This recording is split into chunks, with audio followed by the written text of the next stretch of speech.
à toutes et à tous, ravi de vous retrouver pour ce nouveau Buzz TV de cette nouvelle saison diffusée sur Figaro TV, Figaro Live et Figaro Radio. C'est déjà vendredi, ça va Sarah ? Ça va, en très grande forme. Ouais, c'est le week-end arrive, évidemment, on est ravis et nous accueillons sur ce plateau un journaliste télé et radio qui se décrit lui-même comme un être complexe, libéral, assumé. Il refuse cependant d'être étiqueté et fuit le militantisme après 4 années passées sur LCI. Il revient au bercail, c'est-à-dire sur BFM TV dans le groupe qu'il a révélé, Liberté, Égalité, Brunet. C'est désormais le nom de sa nouvelle émission. Bonjour Éric Brunet. Bonjour. Ravi de vous avoir. Vous êtes avec nous, car vous êtes de retour depuis la semaine dernière déjà sur BFM TV. La tranche, c'est 20h, 22h. Vous êtes aux côtés d'Alice Darfeuille, qu'on voit ici avec vous. Liberté, Égalité, Brunet. Première question, mais qui me brûle les lèvres. Est-ce qu'à l'instar de Apolline Matin, le Live Sweetech, BFM vous oblige à mettre votre nom dans les émissions ? C'est pas une obligation, mais c'est un choix, oui, qu'ils ont fait. On en a un peu discuté, et puis je savais, j'ai comme connaissais cette culture de BFM, qui est un peu la même d'ailleurs sur RMC, qui fait partie du groupe. Et donc les incarnations, elles assument en général d'avoir des titres d'émissions qui portent leur nom. Donc comme c'est la culture de la maison. C'est vous qui avez trouvé le titre ? Non, on a beaucoup parlé avec Marc-Olivier Fogiel, et c'est dans son équipe qu'ils ont eu cette idée. Ouais. Bon, et après tout, c'est un titre qui impacte assez fort, donc je souscris au projet et j'aime bien liberté d'expression, égalité de traitement des invités. Et fraternité a été sacrifiée. Mais la fraternité, je m'en occupe, parce que ça, moi je suis un grand défenseur du débat à la française, qui est un débat fraternel, qui est un débat dans lequel on met un peu de tendresse et d'amour. Ma théorie, elle est simple. Quand vous êtes à la maison et qu'il y a quelqu'un que vous détestez, que vous n'aimez pas, vous lui parlez pas. Vous ne débattez pas avec lui. Et je suis très sérieux quand je dis ça. Débattre avec quelqu'un, prendre le temps de construire une argumentation, c'est un acte d'amour, d'amitié, de tendresse, d'intérêt. Donnez-lui le nom que vous voulez. Mais donc moi, je suis très attaché. Donc la fraternité, d'une certaine façon, même si elle n'est pas dans le titre, moi, je m'en occupe parce que je suis très attaché à ce qui est du respect. Et je dirais même de l'amitié entre les gens qui acceptent de débattre les uns avec les autres, même s'ils sont en désaccord. Et c'est vrai que c'est important. On va évidemment poursuivre cet entretien dans quelques instants. On va parler avec vous, Éric Brunet, de votre entrée sur BFM TV. On parlera aussi un peu d'RTL, une radio où vous êtes toujours. Ce sera juste après les news médias de Sarah Lecoeuvre.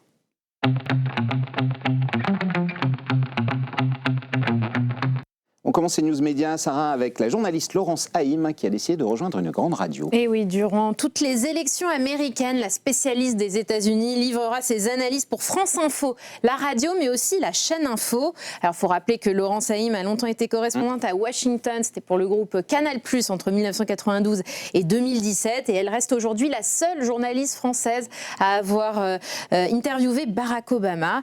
Aux dernières élections, il faut le rappeler, elle était plutôt experte du côté de LCI. Donc elle change donc de maison 4 ans après. L'élection américaine, vous allez la suivre, j'imagine. Bon, nous, on a notre phase politique importante. Trump, Kamala Harris, qui est votre favori ? Je pense que la campagne de Kamala Harris est extraordinaire. Elle fait repartir le camp démocrate avec une vigueur incroyable. Il y a même des personnalités du camp républicain majeures, qui ont fait et cause pour Kamala Harris.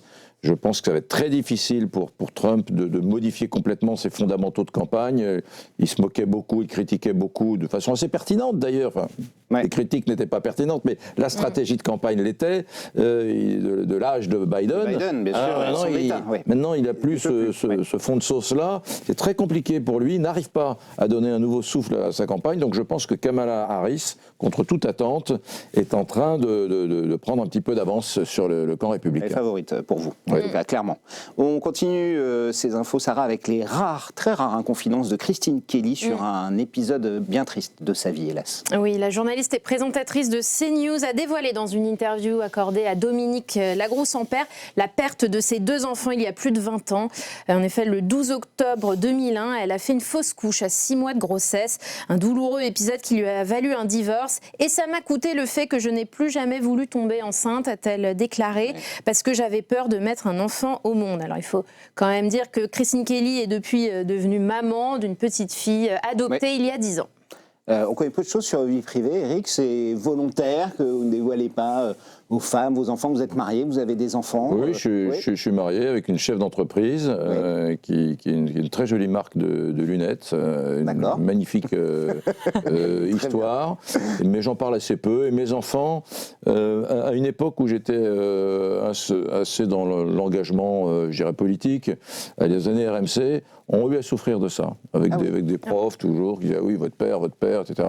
Ils ont quel âge aujourd'hui? J'ai 2 filles de 17 ans et 20 ans.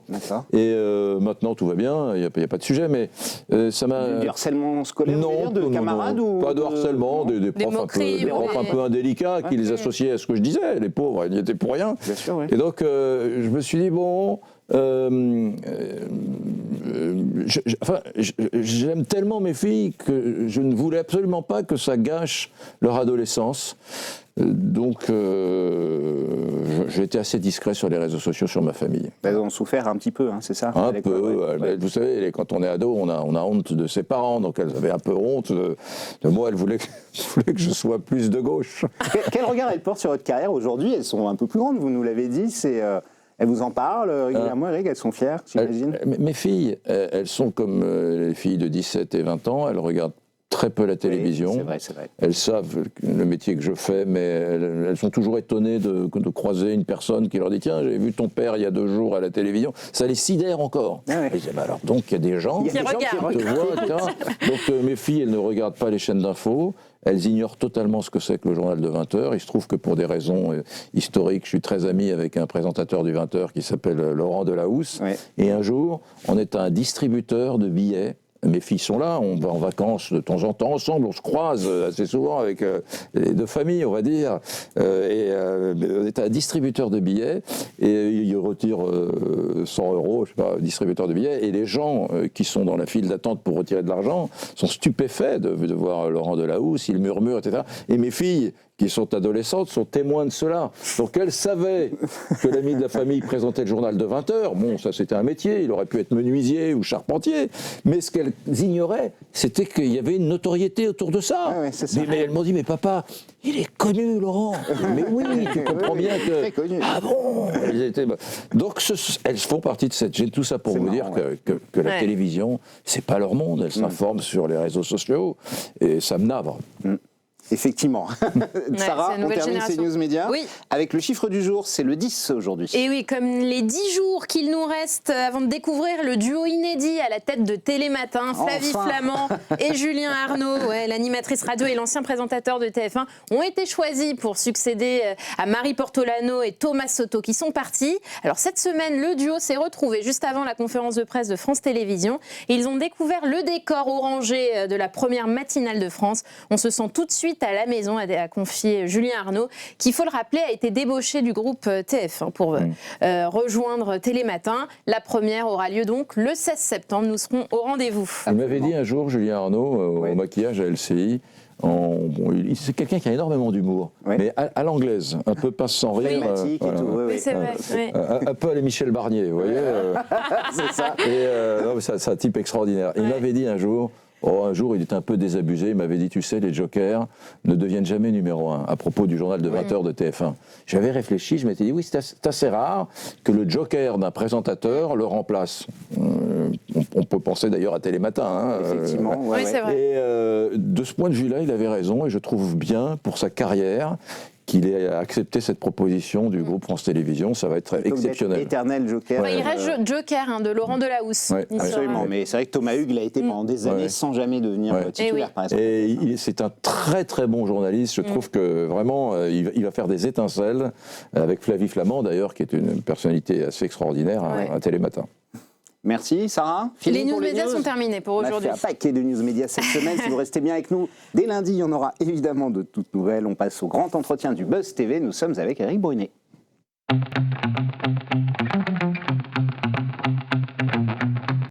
Liberté, égalité. Égalité Brunet, c'est le nom de votre nouvelle tranche, Éric, 20h, 22h sur BFM TV, tranche que vous co-présentez avec Alice Darfeuille. Alors, une question simple, hein. Pourquoi ce retour dans votre maison mère, un peu, celle qui vous a révélé après 4 ans passés sur LCI, ça vous manquait la maison, un peu? La maison me manquait, j'avais un peu la culture BFM. J'avais la culture BFM, et ce qui me manquait également, c'était l'info à 300. J'ajoute RMC, puisque vous faisiez les deux, hein, RMC et BFM, bien sûr. C'est 2 maisons assez proches, finalement, bien que ce ne soit pas le même objet, où il y a un peu la même culture. Bon. Et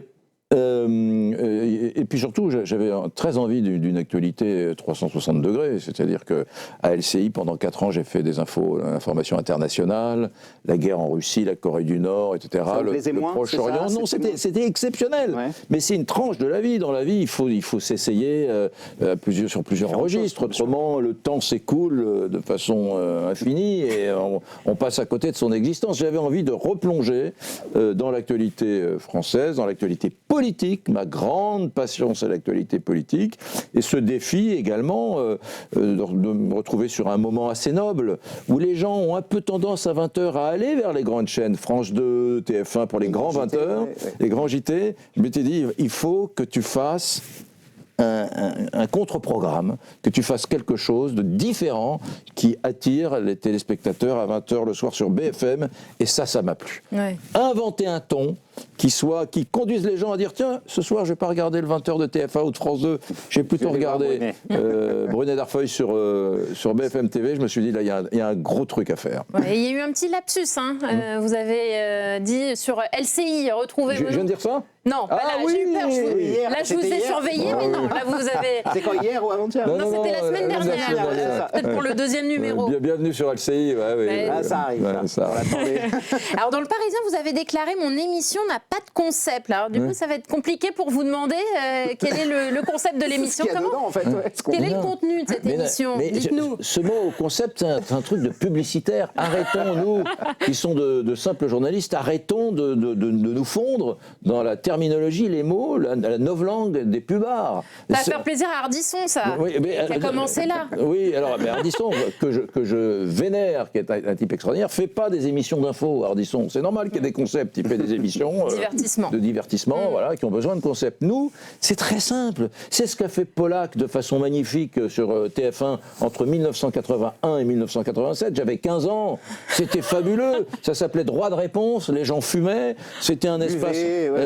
C'était un espace un peu libertaire, mais il y avait une qualité de débat. On parlait des sujets qu'on n'osait pas encore aborder à la télévision française tous les samedis soirs à 20h30, et c'était intelligent. Moi, c'est ça mon concept. Vous voulez un concept? J'aimerais avoir des éditorialistes intelligents qui commandent de façon profonde l'information, tout en étant un peu irrévérencieux. C'est ça le concept. Il n'y en a pas d'autre. Il n'y a pas de à 20h42, tu iras dans le petit salon, tu feras un déplacement de 4 pas à droite, tu te mettras sur la caméra numéro 8. Non, non, non et non. On va faire une émission forte, puissance, avec beaucoup d'informations, parce qu'on est une chaîne d'infos. Pas oublier que BFM TV, c'est la première chaîne d'infos, et surtout attention, elle se fait doubler.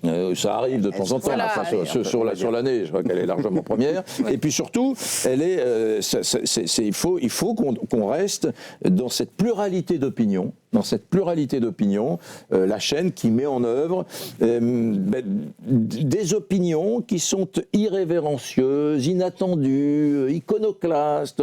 Voilà l'objectif. Décalé un peu. Décalé, oui. Drôle, parfois. Moi, il y a une chose que j'ai appris d'Ardisson. Ouais. Ardisson ne supporte pas d'avoir les mêmes chaussures que vous. Voilà. D'Ardisson, il est comme ça. S'il voit que vous avez les mêmes nouvelles baskets qu'il a, enfin lui, il a plutôt des mocassins noirs, il en est malade, il n'en dort pas. Ouais. Ardisson, il n'en dort pas. Si vous avez le même costard que lui, il n'en dort pas. Il m'a dit un jour, quand j'ai eu 25 ans, que j'ai commencé à la télévision, je suis allé au rayon des idéologies, tout était pris sauf royaliste, alors j'ai pris royaliste, et après je suis allé au rayon des looks, tout était pris sauf noir, alors j'ai pris noir. Et bien de la même façon, je détesterais qu'on entende dans notre émission Liberté, Égalité, Brunet, les mêmes choses que sur les autres chaînes d'infos. Donc on va essayer d'être singulier dans le ton. Alors, vous co-animez avec Alice Darfeuille, qui était sur BFM en même temps que vous. Vous étiez pas trop croisés avant que vous partiez sur LCI. Avant, oui. Vous aviez jamais travaillé avec elle. Comment ça se passe entre vous deux? Comment les rôles se répartissent? Comment vous vous êtes découvert cette nouvelle saison?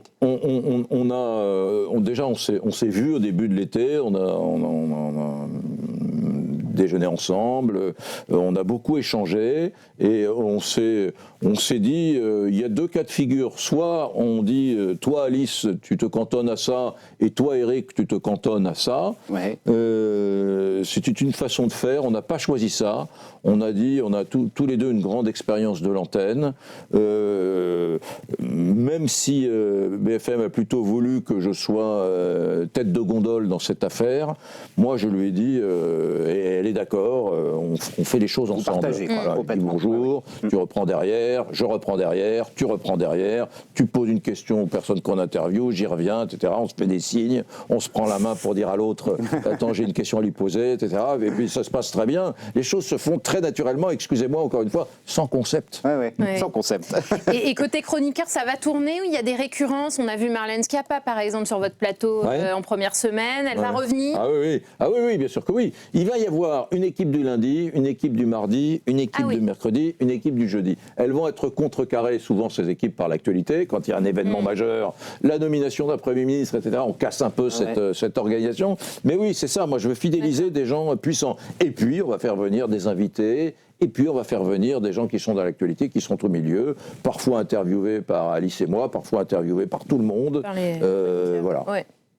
Le challenge, il est immense sur ce créneau, on le sait. Laurent Ruquier avait quitté le navire après quelques mois l'an dernier. Face à vous, il y a Pascal Praud qui, telle une citadelle imprenable, règne sur les audiences à cette heure-là, en tout cas des chaînes info. Vous aviez bien démarré la saison, vous étiez à peu près à 350 000 et lui 700 000. Depuis, l'écart s'est creusé, il fait à peu près 3 fois plus que vous en téléspectateurs. Est-ce que vous êtes inquiet, Eric, ou pas du tout? Non, on est dans une phase de réglage. On a un petit ton qui est singulier, qui est original. Donc on va passer quelques semaines à ajuster, à régler. C'est comme, vous savez, Pascal Praud, que je connais très bien, il ne s'est pas imposé en une semaine. Hein. Non, il y a eu un long moment, il a mis du temps, et ça a vraiment mis du temps. Nous, on est là depuis 8 jours, quoi, donc 15 jours. Donc il va falloir du temps, il va falloir qu'on soit identifié, il va falloir que ce ton qu'on essaie d'apporter tous les soirs à 20h soit identifié par les téléspectateurs qui disent tiens, on va se promener chez Praud, ah oui, tiens, on va aller chez Brunet. Donc je suis pas inquiet. Mais je suis humble, je sais que Pascal Praud est installé depuis un moment, qu'il a un public très fidèle. Il a doublé cet avou cette semaine. Il a doublé cet avou, voilà. Une prouesse. Il surfe sur une espèce de droitisation de l'opinion française qu'on connaît tous, qu'on voit tous. Et donc, il est là, il est installé, je ne vais pas le doubler dans 8 jours, mais je le sais que je ne vais pas le doubler dans 8 jours. Moi, je veux juste faire de la bonne télévision inattendue. Et je suis convaincu que ça va payer assez rapidement, voilà, de la doublée pro. Vous n'avez pas d'objectif d'audience, c'est-à-dire qu'au moins à Noël, par exemple, s'il n'y a pas tant de part d'audience. Non, BFM TV a été très très clair là-dessus. Et ils veulent créer une contre-programmation à celle de Pascal Praud. Et, voilà, peut-être aller lui tailler des croupières, mais on m'a pas dit à Noël, si tu n'es pas devant Pascal Praud, tu t'en vas. Non, vous n'avez pas quand même cette pression, parce que c'est vrai que BFM galère un peu face à CNews sur cette tranche, on va dire entre 18 et 22, pour être un peu large. Depuis quelques années, Marc-Olivier Follel cherche la bonne formule. Est-ce qu'au final, ça pourrait être vous, si on vous laisse le temps, Eric? Mais ça, je pense que la bonne formule, ça sera l'équipe qui est en place aujourd'hui, Brunet Darfeuille, bien sûr. Bah, très bien.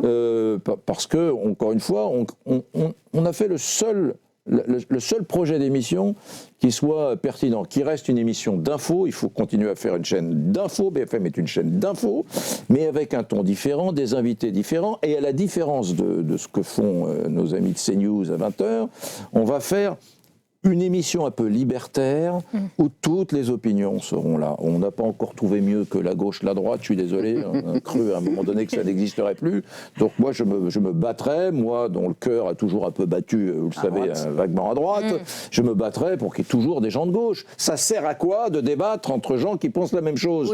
C'est absolument inepte. Est-ce que fait Pascal Praud, vous trouvez qu'il n'y a pas assez de oui, Pascal Praud, il a fait un choix, qui est plutôt avec des débatteurs de droite, et même quand il y a un débatteur de gauche, parfois... il est d'accord avec eux. Oui, il est un peu d'accord avec eux. Moi je pense au contraire qu'il faut vraiment que le vrai débat noble, c'est quand on a, encore une fois, des gens qui sont en désaccord fondamental, fondamentale et qu'on arrive à soit à rapprocher les positions, soit à comprendre les positions des uns au regard de celles des autres. Donc oui, nous on va faire un débat, c'est un choix, Pascal Praud le sait très bien, hein. On va faire un débat plus libertaire, plus Michel Polac, peut-être un petit peu plus bordélique, peut-être un petit peu plus inattendu, et on compte beaucoup là-dessus. Et il paraît que vous vous êtes appelé avant votre première avec Pascal Praud, c'est vrai ça? Pascal Praud et moi, nous avons grandi à Nantes en même temps. Vous êtes nantais, c'est vrai. Voilà. Ouais. Donc on se connaît très bien, on ne s'est jamais perdu de vue, on s'est toujours appelé régulièrement. J'ai une vraie amitié pour lui, je pense qu'il a une vraie amitié pour moi, et on s'appelle régulièrement. Et quand il a appris à la fin du mois de mai que je quittais LCI pour venir à BFM TV, il m'a appelé, on a beaucoup discuté, il m'a dit sur un ton amusé, mais mon pauvre Eric, je vais te mettre 500 000 téléspectateurs dans la vue tous les soirs. Sympa. Je dis si ça n'est que 500 000, ce sera un honneur. On s'est beaucoup marré. Cela dit, au fond de moi, il y a bien évidemment l'ambition de réduire cet écart entre BFM et CNews, et j'y arriverai un jour. J'y arriverai un jour. Alors, vous êtes de retour sur BFM, comme on l'a dit, mais pas sur RMC, qui est la radio où vous avez pourtant officié. Pendant 10 ans, il y avait carrément Brunet, Radio Brunet. Vous avez préféré rester sur RTL, où vous animez tous les jours RTL Midi, et les auditeurs ont la parole. Ça s'est fait comme ça, naturellement. BFM ne vous a pas imposé de venir aussi sur sa radio? Non. Non. Non, ça s'est fait. Je crois que Yves Calvi était un peu dans la même situation, Oui. BFM et RTL ces dernières années. Oui, mais Yves Calvi n'a jamais été sur RMC. Oui, vous l'avez été longtemps. C'est la vie. Je suis aujourd'hui très heureux sur RTL, où j'ai également Succédé à Pascal Praud. Eh oui, décidément. Les auditeurs. Écoutez cette anecdote. Et après une année, il y a eu plusieurs sondages de radio. Vous savez que les sondages de radio, c'est tous les 3 mois, et où j'étais toujours 5 ou 10% en dessous des scores qu'avait fait Pascal l'année précédente. Et le dernier sondage, celui de mai-juin 2024, eh bien, m'a permis de passer devant Pascal. Ça y est. Vous l'avez envoyé un petit SMS? Non, je ne l'ai pas envoyé un petit SMS. Vous savez, les sondages radio, c'est assez erratique. Et surtout, dans pareilles circonstances, ne jamais frimer, parce qu'on ne sait pas de quoi demain est fait. Ouais, et un petit mot sur l'actualité média. L'ARCOM a annoncé cet été ne pas renouveler la fréquence de C8 à compter du 1er mars 2025. C'est une sanction logique selon vous ou une atteinte à la liberté d'expression?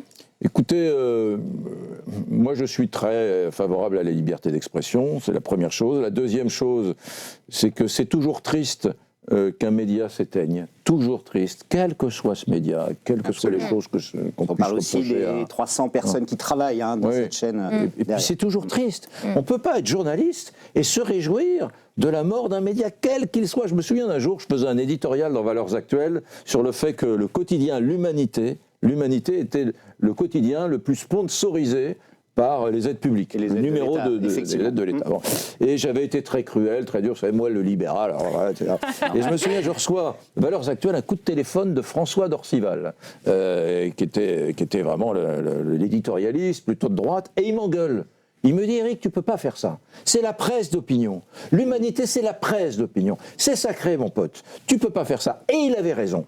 Donc, de la même façon, on ne peut pas se réjouir d'un média, même si c'est pas sa cam, même si je regarde pas Cyril Hanouna tous les soirs. Je suis très triste, y compris pour lui. Alors, je sais qu'il rebondira, mais c'est très triste, un média qui meurt. Absolument. Merci, Eric. On passe à notre dernière rubrique, au suivant.